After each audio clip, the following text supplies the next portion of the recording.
Kje pa naš Srečko, Sedar? Srečko je tudi z nami, no, tudi. Dogovor. Bomo prisluhnili z veseljem, Srečko. Srečko je bolj modern. Ja. Se še pri papirju. Samo je malo, veš me reca.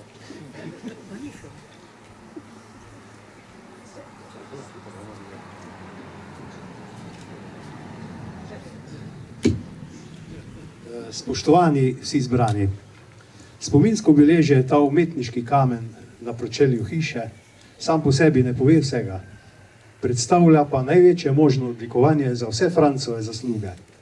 Kot ansambel smo prejeli mnogo priznanj, tudi državno odlikovanje ob 70-letnici štirih kovačev, a ta plošča bo ostala pomnik slovenske kulturne dediščine, ki jo je Franc soustvarjal polnih 71 let.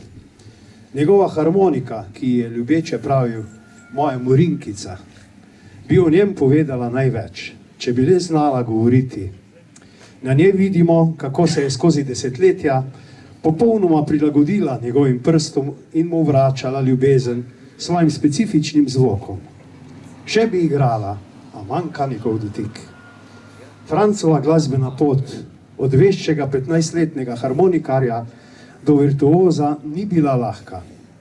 Klasične glasbe, ki so jo učili v glasbeni šoli, ni želel igrati. Prepuščen je bil svoji iznajdljivosti in talentu. Učil se je od starejših italijanskih kancon in ameriškega swinga in džeza, ki so ga takrat igrali stari muzikanti. Največkrat so note zapisovali po posluhu z gramofonskih plošč ali pa so jih lovili preko šumečih srednjih valov Radia Ljubljana in Luksemburg.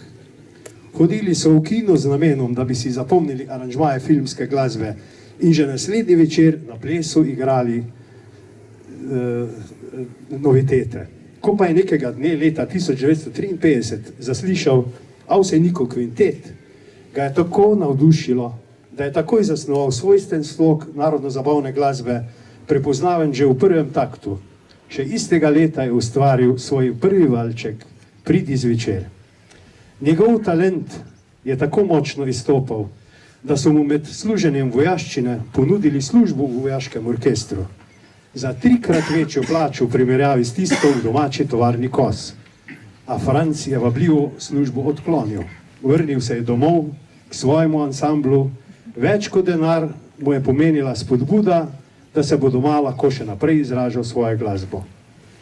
Mi, njegovi dečki, današnja postava Štiri kovačev, smo imeli čas sodelovati v času njegovega ustvarjanja. Franc oziroma naš Frenk, kot smo včasih rekli, je bil naš učitelj. Vaje v njegovi glasbeni sobi so se začele točno. Zamuda nas je stala kakšen liter ali dva, zato smo naslednjič raje prišli točno. Ali pa 5 minut prej. Njegova disciplina je bila odločna. Ko vadimo, pogovarjali se bomo na koncu, je dejal ob naših izpadih smeha in klepeta. Bil je mojster prilagajanja. Čeprav je imel svojo zamisel skladbe, je kakšen instrumentalni vložek ob zatikanju prilagodil na bolj tekoč način. Zanimivo je bilo opazovati njegov odnos do tehnologije. Nekdaj oster nasprotnik elektronike je v svoji jeseni življenja sprejel sintesizer in računalnik kot pripomoček za pisanje not, besedil, pesmi in knjig. Tudi mobilni telefon je uporabljal na svojstven način. Na pamet je poznal več kot 100 številk, zato imeniko sploh ni potreboval imen. Ko mu je raztegovanje meha postalo prevelik napor, smo veselice zamenjali za koncerte, televizijske oddaje, zaigrali pa smo tudi kakšnemu jubilantu. Nikoli ni priznal slabega počutja. Njegova vztrajnost je bila neizmerna. Ob neprecenljivi podpori njegove Hermine je vsak nastop, tudi tisti zadnji, 15. avgusta lani izpeljal na vrhunski ravni. Nepozabna pa ostaja naša druženja po vajah, ob domačih dobrotah. Franc je vedno pazil, da nismo bili žejni. Večkrat so se pridružile tudi žene in med nami se je razvilo več kot le sodelovanje. Postali smo iskreni prijatelji kot velika družina. Tako bomo delali, dokler smo še tu, je zmeraj z nasmehom dejal. Če bi bil Franc danes z nami, bi nam verjetno ponovil svoje besede, ki si jih moramo zapomniti vsi glasbeniki. z ljubeznijo in lepotami je treba znati špilati. Hvala ti, Fran, za vse tvoje življenjske nauke in skupna doživetja. Ostal boš naš najboljši prijatelj. Hvala za besedo v imenu štirih kovačev.